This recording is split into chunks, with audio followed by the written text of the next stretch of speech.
Alright, hello and welcome. It's Jim here, and today we're going to do some Born of the Gods Theros Sealed deck. With a PTQ coming up, I figured, now's the correct time to be recording. Alright, let's see what we got. Let's look at the rares first. I guess that's the best thing to do. Alright, so the first thing first, we've got an Elspeth. It's usually a pretty good one to have. You've also got the Hero of Erois, I guess Herald of Torment as well.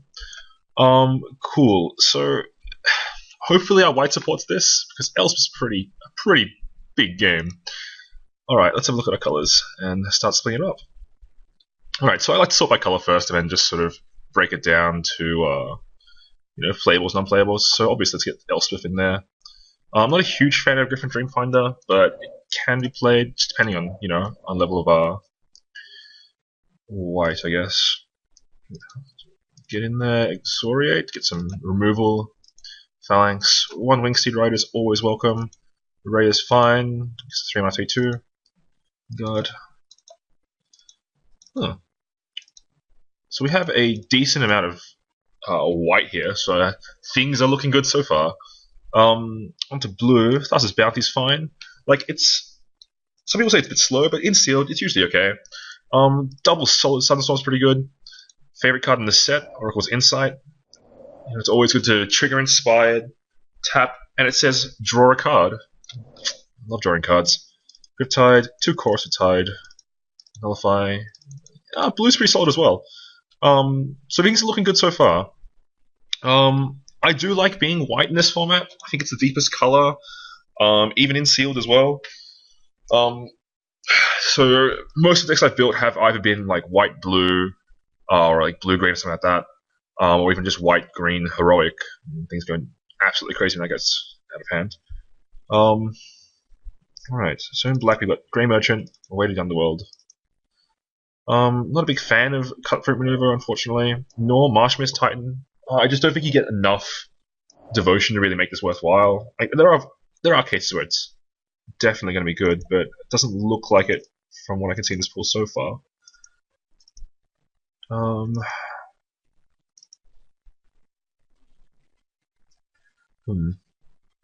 onto black. Onto red, sorry. Hagax Giant. Cyclops is possible, but the problem with this guy is he's a 5-2, and I guess he beats down well, but he's always going to trade down, and he's a bit clunky at the 4-drop slot. What are you going to do? Oh, Fnatic. Let's dome them for some amount of damage. I really like Fearsome Temper. Quite a lot. I know some other guys really don't like it, but +2/+2, and being a kind of bad Madcup skills in a way is kind of sweet, so I'm willing to play it. Let's see. Spark Jolt. I'm okay with playing this as a 23rd card. It's fine. Rollicker's. A lot of people are impressed with Rollicker. I'm not. It's just a random bestow 1/1 guy. Trigger Heroic is great, but getting left of a 1/1 is never really that relevant, so makes the cut, I guess, but we'll see. I'm not playing 8-drops, as much as I like 8-drops. Don't think I'm running that. Goliath is fine. Thragtusk is okay as well, I guess. We've got Furious Band Centaurs, Disciple, 2 Success and Oathsworn. That's sweet. Shredding Winds is fine. Fade into Antiquity is a passable sideboard card. Can be main deck and sealed. Sword by Centaur, Commune. Alright, so since we've got Unravel Ether, I don't think I'd find myself playing Fade main, since Unravel is just about superior. You really want your enchantment and artifact removal to be instant speed. It's so much better to get that blow up potential than it is to just have a sorcery speed random artifact or enchantment removal. So that's why Unravel gets the nod over Fade. Like, worst comes to worst, you unravel their god, and they draw it again at some point. But that's such a niche situation that it's not really too relevant. Hunter's fine, but it's not really a main deck card. Warrior's Lesson's good, draws cards. I'm not a big fan of Commune with the gods, not unless I have things like the 6-drop 5/5, the Dredge one. Nemesis Immortals, that's the one. So yeah, green, I'm okay with green. Double Test and Oversworn is sweet. Apart from that though, it's getting a little bit shallow. I'm not seeing too much there. Let's see, Kira's Follower is sweet. Horizon Humor is sweet. Cerberus is solid, but I don't think we'll have Ruby Support in that card. And Karametra is possible. I'm not a huge fan of this card. Like it will take me a lot for me to really jam Karametra, but we'll see. Like I'm cool with Siren Song Lyre as well, and Burnished Heart. You know, Burnished Heart's just a sweet ramp dude. Blocks, ramps you. Siren Song Lyre, it's a sweet inspired enabler. Like if you get any of the inspired guys who make dudes, it's a sick combo of this card. It gets a little bit pricey on the mana, but this sealed format seems fairly slow. Look, the most powerful cards I can see from this are in our white-blue, and white-blue Heroic is a fine deck. So I'm willing to just have a quick look and see what that deck looks like first, and build it from there. So if we just quickly pop those back in and see how this looks. Alright, so the first thing that we notice is we have infinite 4-drops. But let's quickly just sort of shuffle this around and see what it looks like, what our real curve looks like. Well, looks like we only have one guy at 7-drop. We have a 4-drop here as well. Yeah. Well, the interesting thing is with Hero of Heroes, curving Hero into like Hopeful Eidolon, or even Oracle's Insight, you're gonna get really cute. That's kind of cool. Let's see.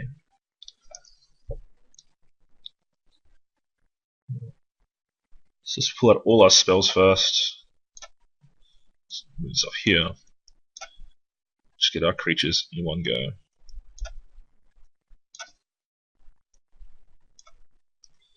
Like, I'm not 100% sure on main decking Ray. I mean, enchant removal is fine main deck in this format. People show me time and time again. But I'm never incredibly comfortable with this main deck. I guess Electron Phalanx is sort of a little loose. Not being able to activate his ability makes him significantly worse. I mean, he basically is just Hill Giant at that point. But, let's see. Yeah. I guess this is kind of sweet. I guess like Elspeth is sort of a creature in a way. She makes creatures. I like counters of dudes. That's close enough, right? So we're on 28 cards right now. I really don't want to play this Chrono Phalanx, so I'm kind of willing to cut it. Burnished Heart can probably get in here. Ramping into Elspeth would be sick. I mean, we just want to play Elspeth. Like, to be honest, just slam her, win, hopefully forever. I'm okay with Aqueous Swarm as well, but it's usually better in the green decks. We don't really have any big dudes we want to really slam through. Most of our big dudes already have evasion. Like building a big Wing Steed Rider, Crushing Chimera is kind of sweet. I guess it's kind of cool with Hero of Heroes, and I got favorite General. General's a bit of a weird card. He's not the greatest card overall. His body's so small that he easily gets blanked on a field. So that's why you need things like Aqueous Form or Siren Song Lyre here to turn him on. But we'll just sort of make the cuts and see what we can do with it. There's quite a big chance we might end up cutting this card and just trying to be as controlling as possible. Well, actually, no, we've got Oracle's Insight. It's kind of cute. Inciting our General and just making 1/1s every turn. That might be worth it. Like, I'm okay with this. So the first thing I'm going to cut here, like, I really don't. I'm going to cut this into Fastest Bounty. I mean, it's sick. It does say draw 3 cards, and I love drawing cards, but I kind of feel like we're doing enough at the 6-drop slot here, and we don't really want another clunky card sort of weighing us down. So I'm going to move that away, and we'll keep building. So what do we got here? We have infinite 4-drops as well. Xoriate is kind of mediocre removal, but I guess we're going to end up playing it. I guess we're trying to kill. We need to kill things. Killing things is fine. Let's see, what have we got enchantment-wise? We have Ordeal, Chosen, Oracle's Insight, Healer's Emissary, Hopeful Eidolon. It's not a huge amount. So I'm not really impressed with this guy enough to really want to jam all those cards. Once again, he's a 5-drop. Sure, he's an evasive 5-drop and he does sort of stonewall some random things, but I'm willing to cut him. We'd still be at 14 creatures. I mean, Elspeth is our pseudo 15th creature right now. So I'm kind of okay with just cutting the Dreamfinder and moving on to the next part of it. Like, we have enough evasive dudes already. We just want to punch through a Sunstorm anyway. So yeah, I'm going to cut the Dreamfinder for now. And this rare dissolution as well. I think between Retraction Helix, Nullify, Exoriate, and I guess Elspeth -3, it's probably enough interaction. And well, what am I doing? These are all spells. Oh, good work, Jim. Alright. So I think we have plenty of interaction. I'm willing to cut the rare dissolution, just bring it in if I see anything really obnoxious. So I'm going to just cut that and move it to the side. So here we go. It seems fine. I like the 1-drop tricks as well. God's Willing, Retraction Helix, Mortal's Ardor. Having a really cheap way to activate Heroic, I'm okay with. I mean, part of this format is really just building a gigantic dude and just smashing through with it. And part of that first step is having these cheap spells to activate it. And then I guess force through a Sudden Storm. So we're looking at this pool. What else are we going to cut now? We cut 2 cards. 2 cards. This Lagana Bend Elder's not very good, but we're getting low on creatures at this point. I guess we can cut Exoriate. I mean, we don't have a permanent removal spell at this point, but we're fairly tempo based at this point. I'm okay with this. I mean, bouncing their important dude or carrying whatever comes down next is perfectly fine. We have enough ways to force through. We're evasive enough to really not worry too much about Exoriate. I guess most of the creatures you want to kill anyway would probably be because they're blocking us, and Exoriate doesn't really do that much. I guess it's kind of cute with Sudden Storm. We can tap some dudes down and then Exoriate next turn, but doesn't really take advantage of tempo in the greatest way. I mean, sick combos, right? You could tap something down and exile it. It's probably a little too cute. Like, I'm willing to cut Exoriate at this point. Cool. Let's just go all in on the tempo plan. That's how I play Magic, right? One last card to cut. I mean, we do have a lot of 4-drops. But I guess we're okay with that. I mean, we can cut Elspeth. No, let's not cut Elspeth. She's sweet. She's like ridiculous. Let's see. The choice of a healer, I guess, is not impressive, but it does trigger my heroic, and we do have some sweet heroic targets.